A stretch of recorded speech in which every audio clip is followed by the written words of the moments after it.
చూడండి, అందరూ బైబిల్ గ్రంథాలు తెరిచి మత్తయి సువార్త 8వ అధ్యాయము 2వ వాక్యం 8:2. ఇదిగో కుష్ఠరోగి వచ్చి ఆయనకు మ్రొక్కి, ప్రభువా, నీకిష్టమైతే నన్ను శుద్ధునిగా చేయగలవనెను. అందుకు ఆయన చెయ్యి చాపి వాణ్ణి ముట్టి, నాకిష్టమే, నీవు శుద్ధుడవు కమ్మని చెప్పగా తక్షణమే వాని కుష్ఠరోగము శుద్ధి ఆయను. దేవునికి స్తోత్రం. హల్లెలూయా. యేసు ప్రభువారు తన పరిచర్య ప్రారంభంలో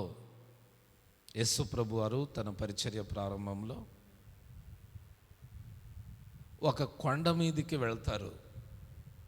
కొండ మీదికి యేసు ప్రభువారు వెళ్ళారని తెలుసుకున్న ప్రజలందరూ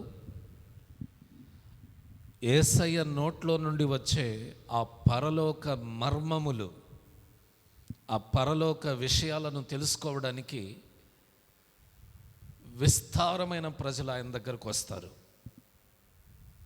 ఆ ప్రజలందరినీ చూచిన దేవుడు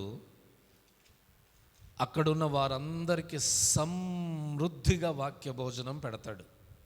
హల్లెలూయా. మత్తయి సువార్త 5వ అధ్యాయము, 6వ అధ్యాయము, 7వ అధ్యాయము, ఈ 3 అధ్యాయాలు యేసు ప్రభువారు కొండ మీద చేసిన ప్రసంగం. పెద్ద ప్రసంగం అన్నమాట. బైబిల్ గ్రంథంలో కొండ మీద ప్రసంగం అంటే పెద్ద ప్రసంగం. ఆయన కొండ మీద తన ప్రజలకు, తన యొద్దకు వచ్చిన వారికి అనేక మాటలు బోధించి చాలించిన తర్వాత ఆయన కొండ దిగి వస్తూ ఉండగా ఆయన వెంట విస్తారమైన జనసమూహం పడిందట. ఆయన వెంట విస్తారమైన జనసమూహం పడి ఆయన వెంటే వస్తూ ఉండగా ఒక కుష్ఠరోగి యేసు ప్రభు వారి దగ్గరికి వచ్చి, ఒక కుష్ఠరోగి అంటే తెలుసు కదా. కుష్ఠరోగము అంటే అది శరీరం మీద ఉండే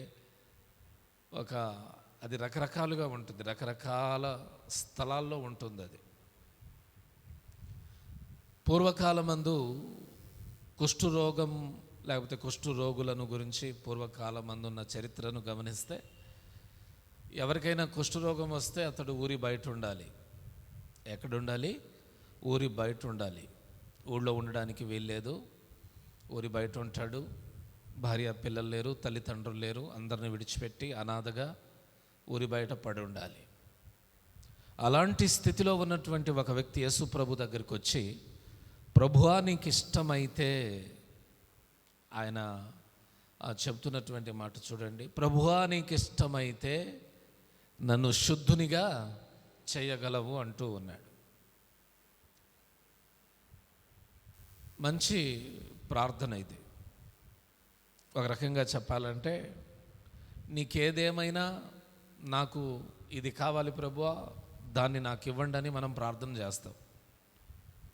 ప్రభువా, నీ చిత్తంలో ఉన్నా లేకపోయినా ఇదిగో నాకు ఈ వస్తువు కావాలి, నా జీవితంలో ఇదిగో ఇది కావాలని మనం అడుగుతూ ఉంటాం.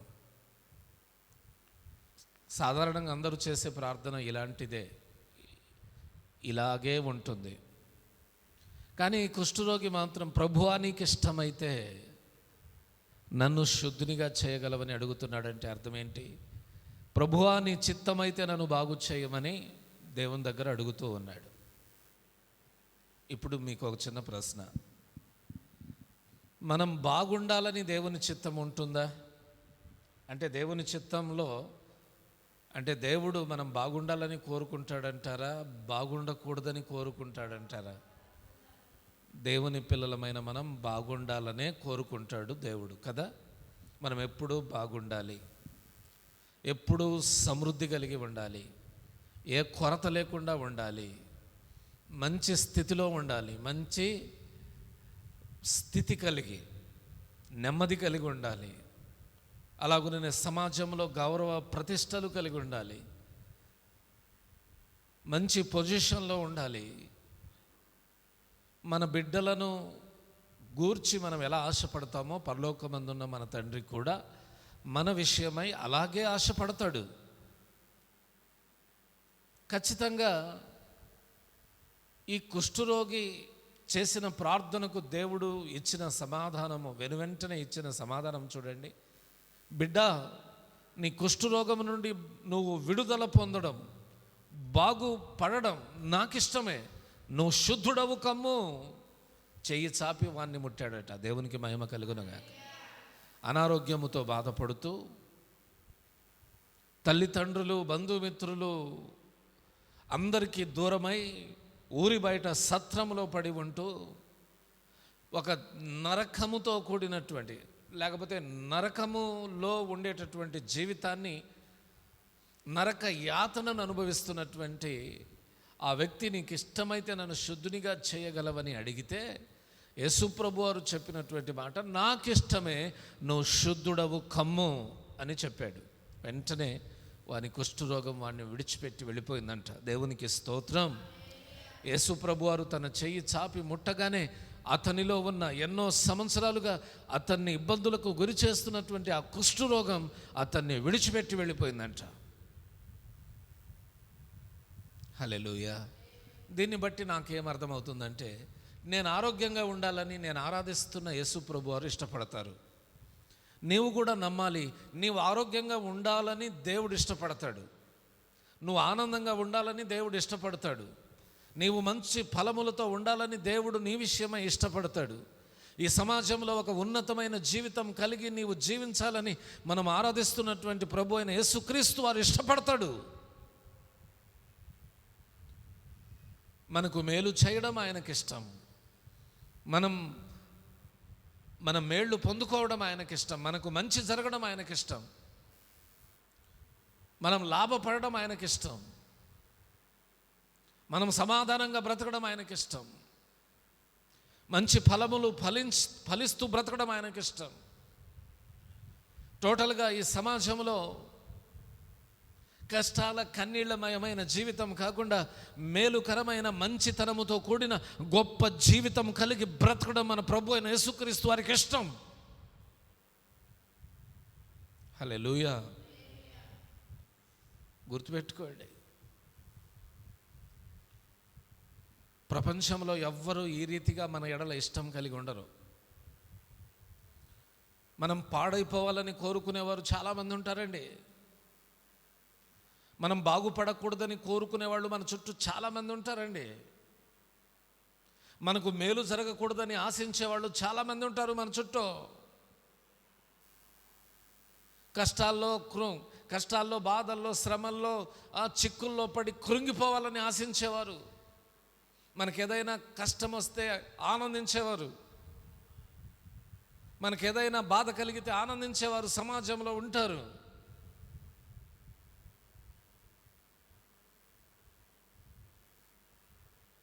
మనం బాగుపడడం వారికి నచ్చదు. మన వ్యాపారాలు బాగా జరగడం వారికి నచ్చదు. మన పంటలు బాగా పండడం వారికి నచ్చదు. టోటల్గా మనం వృద్ధి చెందడం వారికి నచ్చదు.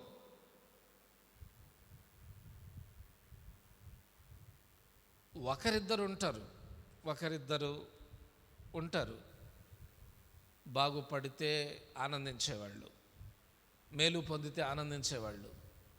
ఏమండి, అర్థమవుతుందా? మేలు పొందితే ఆనందించేవాళ్ళు. కానీ ఎక్కువ శాతం మనుష్యుల మనస్తత్వం వేరు, యేసు ప్రభు వారి మనస్తత్వం వేరు. ఒక వ్యక్తి ఏదైనా మేలు పొందితే, పొందుకున్నాడు రా వీడు మేలు, ఇంకెక్కడ దొరుకుతాడో దొరకడో, ఎందుకు బాగుపడ్డాడు అన్నట్టుగా ఆలోచించే వాళ్ళు ఉంటారు సమాజంలో.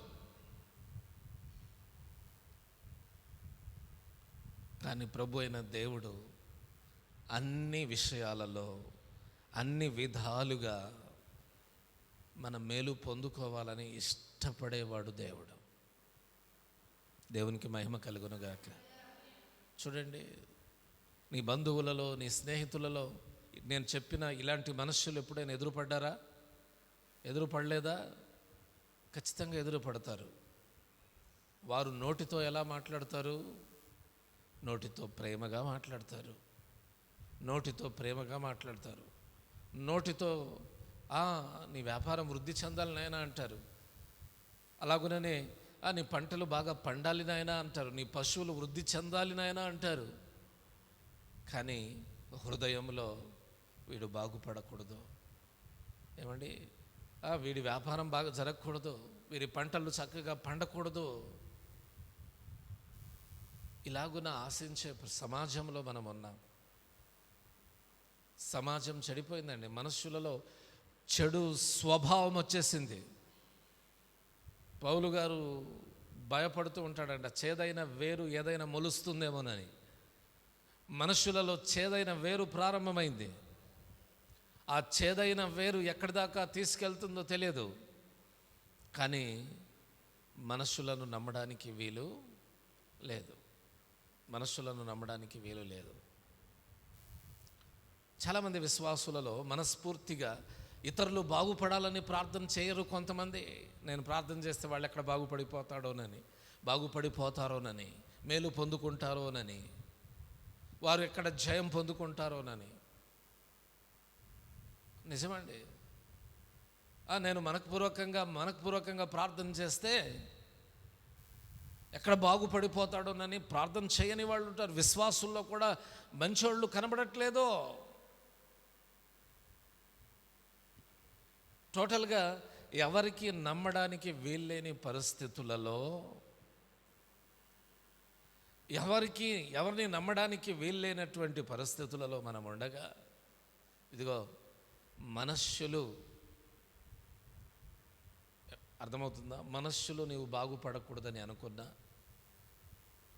మనస్సులు నీకు మేలు జరగకూడదని అనుకున్నా, మనస్సులు నీకు లాభం చేకూరకూడదని అనుకున్నా, నీ గురించి మనస్సులు చెడుగా ఆలోచించినా, నేను రూఢిగా చెప్పగలిగింది ఏంటంటే, దేవుడు మన పక్షమున ఉండగా ఎంతమంది ఏమనుకున్నా మనకేమీ జరగదు. హల్లెలూయా, హల్లెలూయా. అదేదో సామెత ఉంది చూడండి, ఉడత చింతక చెట్టు మీద ఎక్కి చింత చెట్టును ఊపితే చింతకాయలు రాలవంట. అంతే. నీ గురించి అందరు ఏమనుకొనుచున్న వారందరిని గురించి పట్టించుకోబాకు. వారి మాటలను ఆలోచిస్తూ నువ్వు కృంగిపోవకబాకు.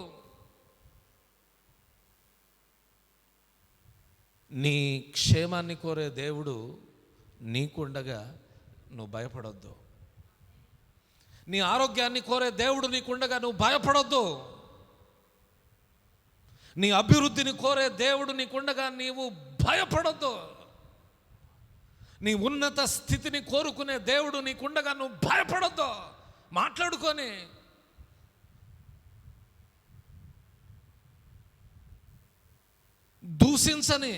దూషించే వాళ్ళను దూషించని, నిందించే వాళ్ళను నిందించని, చెడుగా మాట్లాడుకునే వాళ్ళను మాట్లాడుకొని, రకరకాలుగా మాట్లాడే వాళ్ళని మాట్లాడుకొని, ఇదిగో భూమి ఆకాశములకు సృష్టికర్త అయిన దేవుడు నీకు ఫేవర్గా ఉన్నాడు.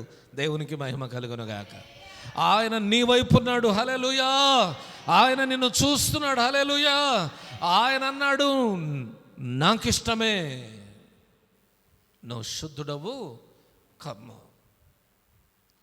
నాకిష్టమే బిడ్డ, విడుదల పొందో. ఇప్పుడే నీకు విడుదల కలుగునుగాక.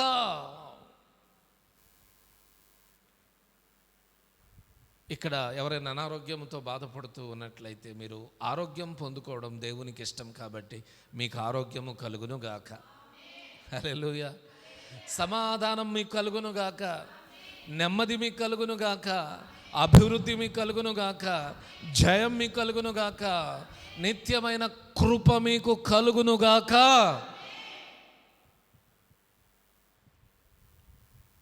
మన దేవుడు ఎలాంటి వాడో తెలుసా? ఇదిగో నేను ఇప్పుడు ఎలా ఉన్నానో ఇలాగే నన్ను ఇష్టపడే దేవుడు. చాలామందికి ఎలా ఉంటుంది, పాస్టర్ అంటే ఎలా ఉండాలి, అలా ఉండి కోట్ వేసుకోవాలి, సూట్ వేసుకోవాలి, అది ఇది అంటే కొంతమంది సూటు కోట్ వేసుకునేటటువంటి సేవకులను ఇష్టపడే వాళ్ళు ఉంటారు. కానీ దేవుడు నాకు ఆ స్థితిని ఇవ్వలేదు కదా. ఉన్న స్థితిలోనే నమ్మకంగా ఉండడం దేవునికి నచ్చుతుంది. ఒక విశ్వాసిగా నీవున్న స్థితిలో నీవు నమ్మకంగా ఉండడం దేవునికి నచ్చుతుంది. నీకు విలువైన బట్టలు లేకపోవచ్చు, శరీరం మీద ధరించడానికి విలువైన ఆభరణాలు లేకపోవచ్చు, అలాగుననే శరీరాన్ని అలంకరించుకోవడానికి ఈ సమాజంలో నీకు ఉండాల్సినవేవి నీకు లేకపోవచ్చు, అంత ఆర్థిక స్తోమత లేకపోవచ్చు, నువ్వు అందంగా కనబడకపోవచ్చు. దేవుడు మనం కట్టుకున్న వస్త్రాలను చూడడు, ఏమండి, దేవుడు మనం ధరించుకున్న నగలను చూడడు, దేవుడు మన రంగును చూడడు, దేవుడు మన రూపాన్ని చూడడు, దేవుడు మన ఆ తిండిని చూడడు, మనం నివసిస్తున్న ఇంటిని చూడడు. కానీ దేవుడు చూచేదొక్కటే హృదయాన్ని. మన హృదయాన్ని ఆయన చూస్తాడు. ఆయనకు మన హృదయం ఇష్టముగా ఉంటే ఆయన నాకిష్టమే బిడ్డ నువ్వు విడుదల పొందు, నాకిష్టమే బిడ్డ నీవు దీవెన పొందని దేవుడు మనకు కావలసినవన్నీ ఆయన ఇష్టంగా అనుగ్రహిస్తాడు. దేవునికి మహిమ కలుగును గాక. ఈనాటికి ఈ సమయానికి మనం సజీవంగా ఉన్నాం. ఇది దేవునికి ఇష్టం. ఎంతోమందికి ఇష్టం లేకపోయినా, ఎంతమందికి ఇష్టం లేకపోయినా ఇది దేవునికి ఇష్టం. హల్లెలూయా. దేవునికి ఇష్టమైతే రేపు సజీవంగా మనం ఉంటాం, లేకపోతే ఉండం. దేవునికి ఇష్టమైతే మరొక 2026 కదా, 2027 సంవత్సరాన్ని చూస్తాం. దేవునికి ఇష్టమైతే. అయితే ఈ పరిణామాలన్నింటిని బట్టి దేవునికి మనం సంతోషంగా, ఆనందంగా, ఆరోగ్యంగా, మేలుకరంగా ఉండడం ఇష్టము అన్నటువంటి విషయాన్ని మనం గుర్తుపెట్టుకోవాలి. హల్లెలూయా, హల్లెలూయా, హల్లెలూయా. కాబట్టి ప్రభువును నా మేలు కోరే దేవా నీకు స్తోత్రం అంటూ, నా ఆశీర్వాదాన్ని ఆశించే దేవా, నేను ఆశీర్వాదకరంగా ఉండడం ఇష్టపడే దేవా నీకు స్తోత్రం అంటూ ఆయనను ఘనపరచాలి. నేను ఈ వాక్యమును గురించి అధికంగా ఆలోచన చేస్తున్నప్పుడు దేవుడు మన జీవితంలో ఇచ్చినవన్నీ ఆయన ఇష్టపడే ఇచ్చాడు అని ఆలోచన చేయడం జరిగింది. దేవుడు మన జీవితంలో ఇప్పటిదాకా మనకిచ్చినవన్నీ ఆయన ఇష్టపడి మనకిచ్చాడు. ఆయన ఇష్టపడి మనకిచ్చినవి ఏంటేంటో చెప్పనా? ఒకటి, తన రూపాన్ని మనకిచ్చాడు. దేన్ని మనకిచ్చాడు? తన రూపం, తన స్వరూపం. దేవుడు తన స్వరూపములో మనల్ని సృష్టించాడు.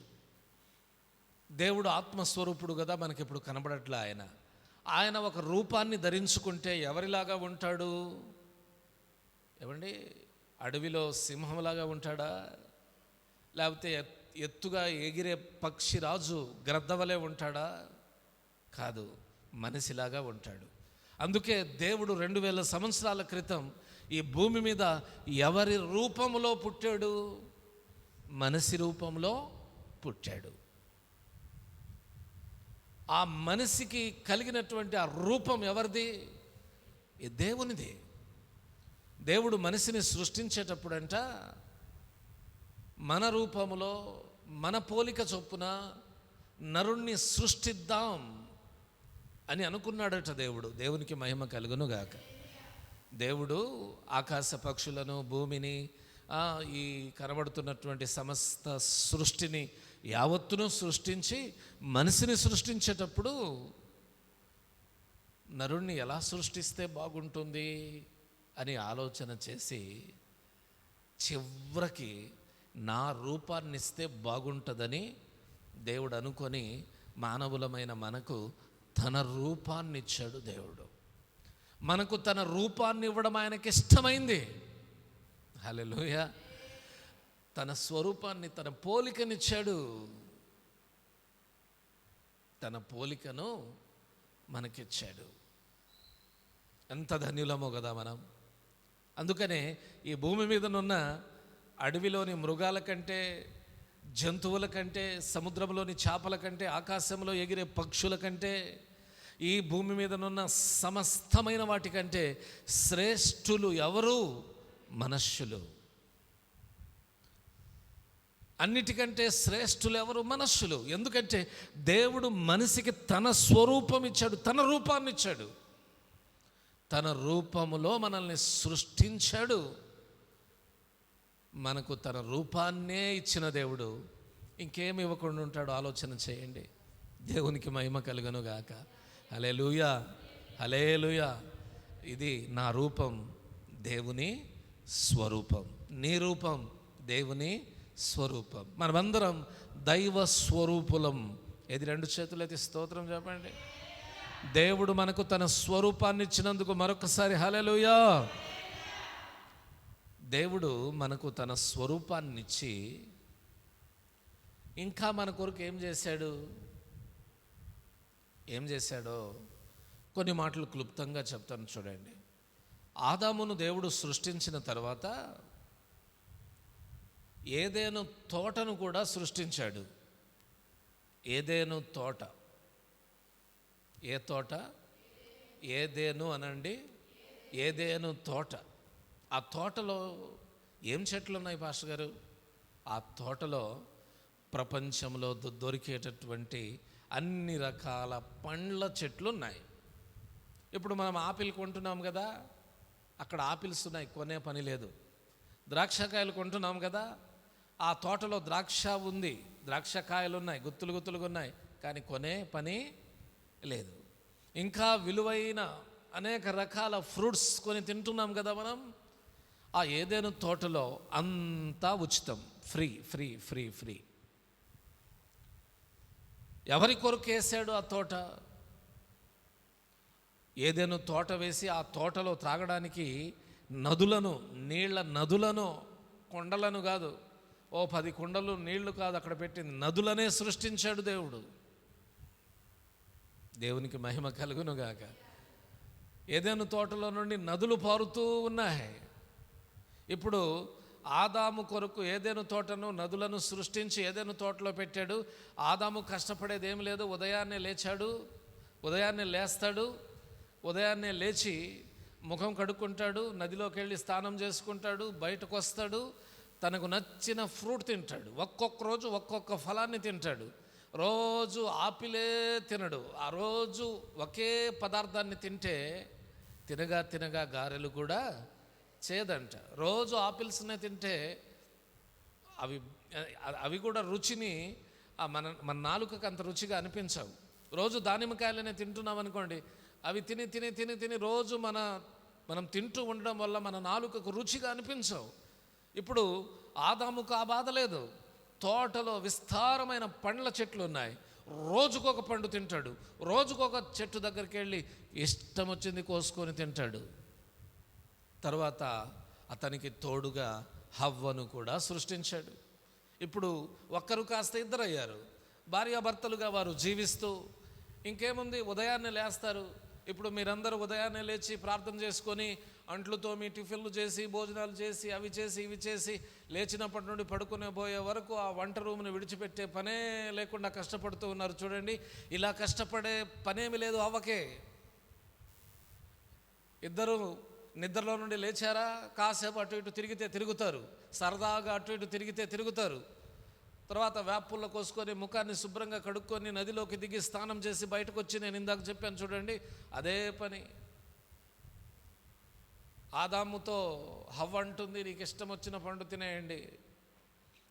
ఆదాము కూడా అవ్వతో అదే అంటాడు, నాకు ఈరోజు దానిమ్మ తినాలని ఉందే, అవ్వా తినేయండి, దానికేముంది, నాకు మాత్రం ఈరోజు ద్రాక్ష తినాలని ఉంది. చూసారా, వాళ్ళ పరిస్థితి అలా ఉంది. దేవుడు అలాగున వారిని ఏదైనా తోటలో ఒక బెటర్ లైఫ్ ఇస్తే, సాతానుడు అక్కడ వారి మధ్యలో ప్రవేశించి అక్కడ పాపం ఎంటర్ అయ్యేటట్టుగా చేశాడు. ఆదాము అవ్వలు పాపం చేసినందువలన ఏదైనా తోటలో నుండి బయటకు వచ్చేయాల్సిన పరిస్థితి ఏర్పడింది. ఏదైనా తోటలో నుండి మనుష్యులు బయటకు వచ్చేసారంటే అర్థమేంటి? మనుషులు పాపము చేసినందువలన దేవుని యొక్క తోటలో, దేవుని యొక్క గృహములో, దేవుని యొక్క సన్నిధిలో నిలిచేటటువంటి భాగ్యాన్ని కోల్పోయారని అర్థం. ఇలాగున దేవుని సన్నిధిలో నిలిచే భాగ్యాన్ని కోల్పోయినా మరలా మనలను దేవుడు తన దగ్గరికి చేర్చుకోవాలని దేవుడు ఏం చేశాడు? ప్రవక్తలను పంపించాడు. ఏమండి, ప్రవక్తలు అంటే దేవుని వాక్యం బోధించేటటువంటి సేవకులు లాంటి వారు. యాజకులను తయారు చేశాడు. హల్లెలూయా. అనేక మంది భక్తులను తయారు చేశాడు దేవుడు. ప్రవక్తలు వచ్చి వాక్యం చెప్పారంట, యాజకులు వాక్యం బోధించారట. దేవుడు కొన్ని సంవత్సరాల తర్వాత ధర్మశాస్త్రాన్ని ఇచ్చారు. దేవుడు మానవుణ్ణి మరలా తన సన్నిధికి నడిపించుకోవాలని, మనుషులను పరిశుద్ధపరచాలని, మానవులందరూ పాపానికి దూరంగా ఉండేటట్టుగా, వారిని పాపములో నుండి దూరంగా, పాపానికి దూరంగా బ్రతికేటట్టు చేయాలని దేవుడు ఈ భూమి మీద ధర్మశాస్త్రాన్ని, తన సేవకులను, యాజకులను, అనేక మంది ప్రవక్తలను పంపిస్తే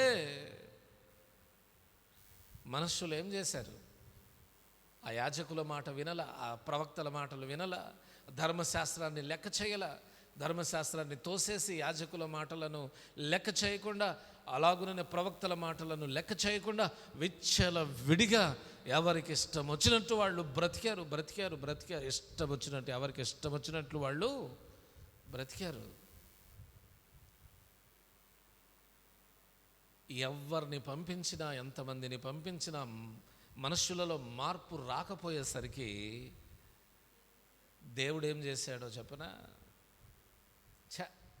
వీరు ఎంత చెప్పినా మారరు, వీళ్ళని వదిలేద్దాం, వీళ్ళని ఇంకా పట్టించుకోకూడదు, మానవులను ఇంకా పట్టించుకోకూడదని వదిలేశాడు అనుకుంటున్నారా? లేదు, ఆయనే స్వయంగా దిగొచ్చాడండి. హల్లెలూయా. పరలోకమందు అత్యున్నత సింహాసనముపై ఆసీనుడై ఉండాల్సిన దేవుడు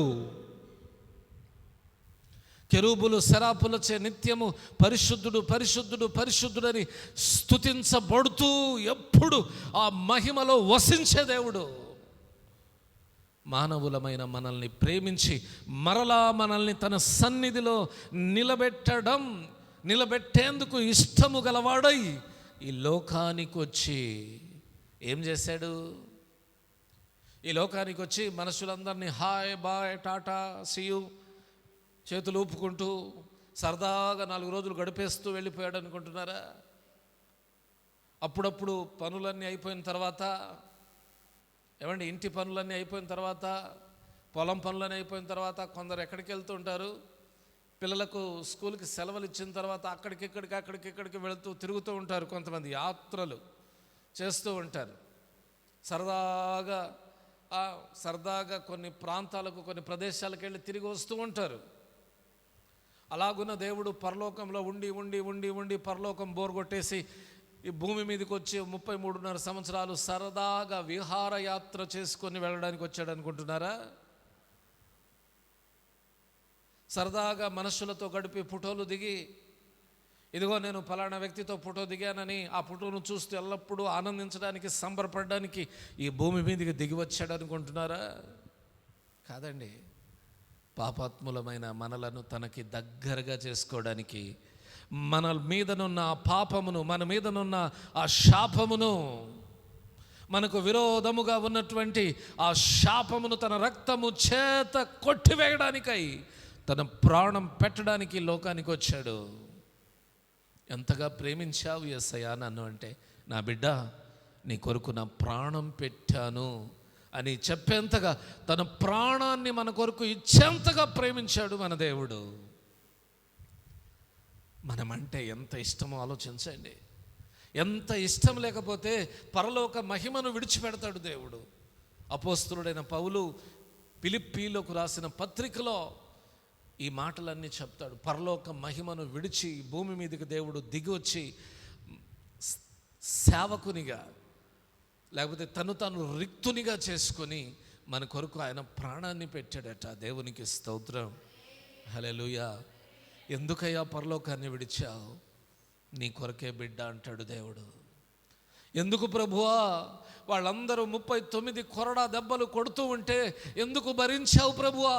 నీ కొరకే బిడ్డ. వాళ్ళు ముళ్ళ కిరీటము తల మీద పెడుతూ ఉంటే ఎందుకు భరించావు ప్రభువా? నీ కొరకే బిడ్డ. వాళ్ళు సిలువను నీ భుజం మీద మోపి నిన్ను నడిపించుకెళ్తూ ఉంటే, ఎందుకు ప్రభువా సిలువను మోసుకొని ముందుకు వెళ్ళావు? నీ కొరకే నాయనా. వాళ్ళు కాళ్ళ చేతులలో మేకులు కొడుతూ ఉంటే ఎదురు చెప్పకుండా, బదులు పలకకుండా, ఎందుకు ప్రభువా వాటన్నిటినీ భరించావు? నేను భరించకపోతే నువ్వు నా దగ్గరికి రాలేవు బిడ్డ, నీ కొరకే భరించాను.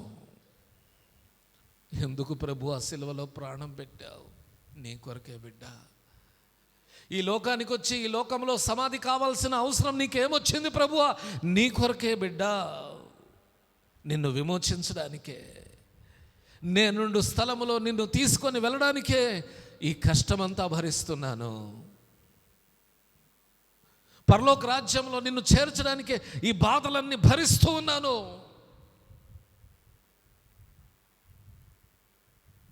ఆయన మనల్ని ఇష్టపడుతున్నాడండి. పాపాత్ములమైన మనల్ని ఇష్టపడుతున్నాడు ఆయన. నీతి లేని మనల్ని ఇష్టపడ్డాడు ఆయన. న్యాయము లేని మనల్ని ఇష్టపడ్డాడు ఆయన. కృతజ్ఞత లేని మనల్ని ఇష్టపడ్డాడు ఆయన.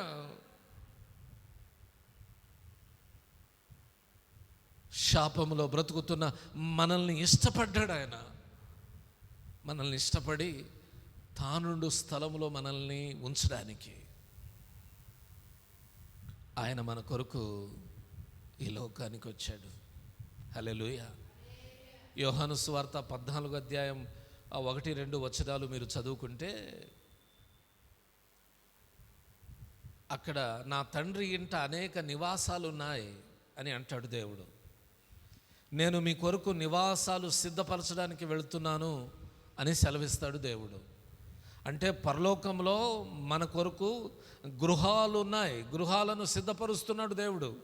ఎందుకు పరలోకంలో గృహాలు సిద్ధపరుస్తున్నాడంటే ఆయన ఉండు స్థలములో మనలను ఉంచడానికి. ఈ సంవత్సరం పాటలో ఒక మాట మనం రాయడానికి దేవుడు కృప చూపించాడు. రాజులకు రాజువు, మహారాజువు, దివినేలు భువినేలు నీవే నన్నేలుము. నీ ఉండు స్థలములయందు నేనుండునట్లు నీలోని శుద్ధతను కలుగజేయుము. యేసయ్యా త్యాగశీలుడా, యేసయ్యా నా తోడయ్యున్న ప్రభువా, యేసయ్యా త్యాగశీలుడా, యేసయ్యా నా తోడయ్యున్న ప్రభువా, నీతి సూర్యుడా, నిత్య తేజుడా, నిత్యుడైన దేవా, యేసు రక్తమే జయము జయమని ఆరాధించెదా. నీతి సూర్యుడా, నిత్య తేజుడా, నిత్యుడైన దేవా, యేసు రక్తమే జయము జయమని ఆరాధించెదా. నీవుంటే నాకేది ఆఖర లేనే లేదు యేసయ్యా, నీ కోసమే నా బ్రతుకంతా సాగిపోయేదనయ్యా. తన రూపాన్ని ఇవ్వడమే కాదండి, తన రూపాన్ని పాపము చేసి కోల్పోయిన తరువాత తన సన్నిధిని, ఏదెను తోటను మనం కోల్పోయి, ఏదెను తోటలో నుండి ఆదాము అవ్వలు బయటకు వచ్చేసిన తర్వాత, ఏ తోటనైతే ఎవరి రూపాన్నైతే మనము కోల్పోయామో ఆయన రూపాన్ని మరలా మనకు అనుగ్రహించడానికి, ఆయన సన్నిధిలో మనలను జీవింప చేయడానికి ప్రభు అయిన యేసు క్రీస్తు వారు ఆయన ఈ భూలోకానికి దిగొచ్చి మన కొరకు ఆయన ప్రాణం పెట్టారు. ఆయన ఉండే స్థలములో మనల్ని ఉంచడం ఆయనకిష్టం. హల్లెలూయా. దీనికంటే బెటర్ ఆశీర్వాదం ఇంకేముంటుంది? దీనికంటే మించిన ఆశీర్వాదం ఇంకేముంది పరలోకంలోను భూమి మీద? ఏమంటే బాగా డబ్బులు సంపాదించడమే గొప్ప ఆశీర్వాదం అనుకుంటామా మనం? తప్పు. అదే బాగా పొలాలు పండించడమే గొప్ప ఆశీర్వాదమా? తప్పదే. అన్యజనులకు పండట్లేదా? ఏమండి, బాగా ఆరోగ్యంగా ఉండడమే ఆశీర్వాదం అనుకుంటున్నారా? ఈ సమాజంలో అన్ని సమృద్ధిగా కలిగి ఉండడమే గొప్ప ఆశీర్వాదం అని అనుకుంటున్నారా? నో. ఈ సమాజంలో ఏమి ఉన్నా లేకపోయినా, ఎట్టి పరిస్థితులు ఎదురైనా, ప్రతి పరిస్థితులలో నమ్మకంగా ఆయనకు సాక్షులుగా బ్రతుకుతూ ఆయన ఉండే స్థలములో మనము కూడా చేరడం, ఆ స్థలములో అడుగుపెట్టినప్పుడు మన మీదికి పరిపూర్ణమైన ఆశీర్వాదం దిగి వచ్చినట్టు. దేవునికి మహిమ కలుగునుగాక. ఈ మధ్యలో ఒకవేళ మనకు వ్యాపారాలు బాగా జరగవచ్చు, జరగకపోవచ్చు, పంటలు బాగా పండవచ్చు, పండకపోవచ్చు, మనకు మేలు జరగవచ్చు, జరగకపోవచ్చు, కీడు జరగవచ్చు, ఏమైనా జరగవచ్చు. మనుషులు అన్నాక కష్టాలు, బాధలు, శ్రమలు, శోధనలు, ఎత్తు పల్లాలు జీవితంలో ఇవన్నీ సర్వసాధారణములు. కానీ దేవుని పరిపూర్ణమైన దీవెన, ఆ దీవెనకు మనం ఎప్పుడు పాత్రులమంటే ఆయన ఉండు స్థలములో మనం ఉండడానికి అడుగు పెట్టినప్పుడు. ఆయన ఉండే స్థలంలో మనల్ని ఉంచడానికి ఆయన ఇష్టపడతాడంటారా? ఏమండి, ఆయన ఇష్టపడతారంటారా? ఇష్టపడతాడు. హల్లెలూయా. అదే ఆయనకి ఇష్టం. నీవు నరకానికి వెళ్ళడం దేవునికి ఇష్టం లేదు. నశించిన దానిని వెతికి రక్షించడానికి, పాపములో నశించుచున్న సువర్ణము వలె, నశించుచున్న సువర్ణము వలె ఉన్న మనల్ని వాక్యం అనే అగ్నితో పరిశుద్ధపరచడానికి, స్వచ్ఛతలోనికి నడిపించడానికి దేవుడి లోకానికి వచ్చాడు. ఆయనకిష్టం ఏంటంటే ఆయన ఉండు స్థలములలో మనం ఉండడం ఆయనకిష్టం. ఆయన వెలుగులో బ్రతకడం ఆయనకిష్టం. సూర్య చంద్రులు లేని ఆరాజ్యంలో, ఆకలి దప్పులు లేని ఆరాజ్యంలో, కన్నీళ్లు లేని ఆరాజ్యంలో ఆయనతో కలిసి అడుగులు ముందుకు వేస్తూ ముందుకు వెళ్ళడం ఆయనకిష్టం. ఆయన నీ కొరకు నా కొరకు తన రూపాన్నే ఇచ్చాడు. ఆయన నీ కొరకు నా కొరకు ఏదైనా తోటను సృష్టిస్తే దాంట్లో నుండి మనం బయటకు వచ్చేస్తే మరలా తన సన్నిధిలో నిలబెట్టడానికి పరలోకాన్ని విడిచి భూలోకానికి వచ్చాడు, ప్రాణం పెట్టాడు, రక్తం కార్చాడు, నీ కొరకు నా కొరకు చనిపోయాడు, మరణాన్ని గెలిచి తిరిగి లేచాడు, ఇప్పుడు పరలోకంలో ఇల్లు కడుతూ ఉన్నాడు. ఇవన్నీ మన మీదనున్న ప్రేమతో ఆయన చేస్తూ ఉన్నాడు. మన మీదనున్న ఇష్టముతో ఆయన చేస్తూ ఉన్నాడు. తన రూపంలో సృష్టించబడిన మన మీద ఇష్టంతో ఆయన చేస్తూ ఉన్నాడు. చివరగా ఇంత ఇష్టపడుతున్నాడు కదా దేవుడు మనల్ని గూర్చి, లేకపోతే మన మీద అంత ఇష్టం కలిగి ఉన్నాడు కదా దేవుడు. మనం దేవునికి ఎంత ఇష్టలుగా బ్రతుకుతున్నాం ఒక్కసారి ఆలోచన చేయి. నిన్ను దేవుడు అంత ఇష్టపడుతుంటే నువ్వు దేవునికి ఎంత ఇష్టపడుతున్నావు? నువ్వు దేవునికి ఎంత ఇష్టరాలిగా ఉన్నావు? నువ్వు దేవునికి ఎంత ఇష్టమైన వ్యక్తివిగా ఉన్నావు? దేవుని వాక్యం నీలో ఎంత నెరవేరుతుంది? దేవుని చిత్తాన్ని నువ్వు ఎంత నెరవేరుస్తున్నావు? దేవుని చిత్తం కొరకు నువ్వు ఎంత జీవిస్తున్నావు? దేవుని చిత్తం కొరకు నీ ఆలోచనలను ఎన్ని వదిలేసావు? నీ అభిప్రాయాలను ఎన్ని వదిలేసావు? దేవుని చిత్తం కొరకు నువ్వు ఎంత తగ్గించుకున్నావు? దేవుని చిత్తం కొరకు నీలో వచ్చిన మార్పు ఏంటి? దేవుడు నిన్ను అంత ప్రేమించాడు కదా, నువ్వు దేవుని చిత్తం కొరకు ఏం చేశావు? నేనా పాస్టర్ గారు పూర్వకాలం మంది అక్కడికి ఇక్కడికి వెళ్ళేవాడిని, చర్చికి వస్తున్నాను. చర్చికి రావడమే గొప్ప విషయం అనుకుంటున్నారా ఏంటి? ఒక్క చర్చికి వస్తేనే అయిపోయింది అనుకుంటున్నారా ఏంటి? ప్రభువా అంటేనే పరలోక రాజ్యం వెళ్ళిపోరని దేవుడు చెప్పిన మాట గుర్తులేదా మీకు? మరి ఏం చేయాలండి? దేవుని చిత్తాన్ని నెరవేర్చాలి, దేవుని చిత్తానికి లోబడాలి, దేవుని అడుగుజాడల్లో బ్రతకాలి. ఇదే కదా దేవుడు కోరుకుంటున్న జీవితం. కావున ఈ రాత్రి మార్పు చెందు. మార్పు లేకుండా బ్రతికితే మాడి మసైపోతావు నరకంలో. ఈరోజు ఏం అర్థం కాదు నీకు. ఈరోజు ఒకవేళ ఈ మాటలన్నీ నీకు ఏదో సాధారణ మాటలుగా అనిపించవచ్చు. ఈరోజు అర్థం కాదు నీకు.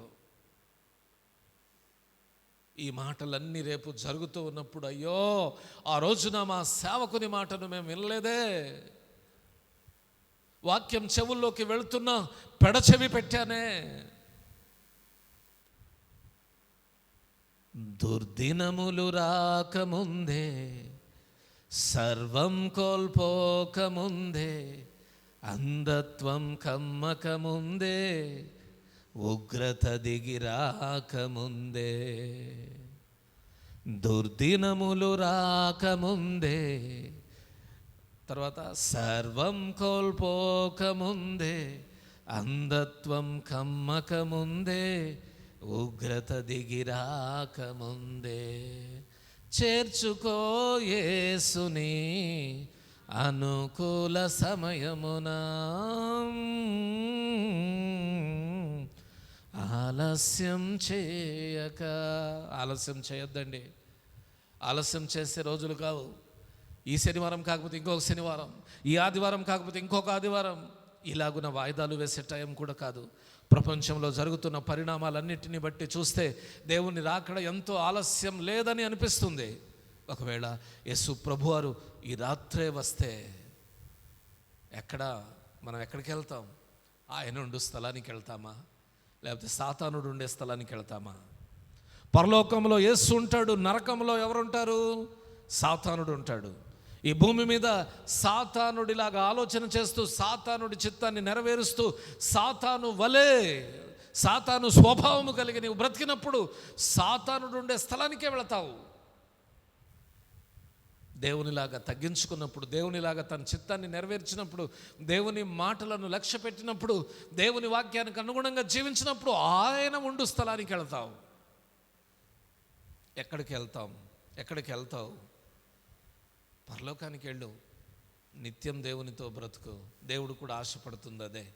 మనమందరం పరలోకంలో ఆయనతో కలిసి బ్రతకడాన్ని మన ప్రభు అయిన దేవుడు ఇష్టపడుతున్నాడు. కాబట్టి నీకు నాకు పరలోకం ఇవ్వడం ఆయనకి ఇష్టమంటారా, ఇష్టం లేదంటారా? హల్లెలూయా. నీకు నాకు ఆరోగ్యం ఇవ్వడం ఆయనకి ఇష్టమంటారా, ఇష్టం లేదంటారా? నిన్ను నన్ను దీవించడం దేవునికి ఇష్టమంటారా, ఇష్టం లేదంటారా? మనకు మేలు చేయడం దేవునికి ఇష్టమంటారా, ఇష్టం లేదంటారా? మనం ఈ భూమి మీద సకల సౌభాగ్యాలు కలిగి బ్రతకడం దేవునికి ఇష్టమే. ఆయన ఇస్తాడు. ఆయన ఇచ్చినట్లు ఆయన సన్నిధిలో నమ్మకంగా బ్రతుకుదాం. అట్టి కృప దేవుడు మనకు దయచేయునుగాక. దేవుడి మాటలను దీవించునుగాక. హల్లెలూయా, హల్లెలూయా.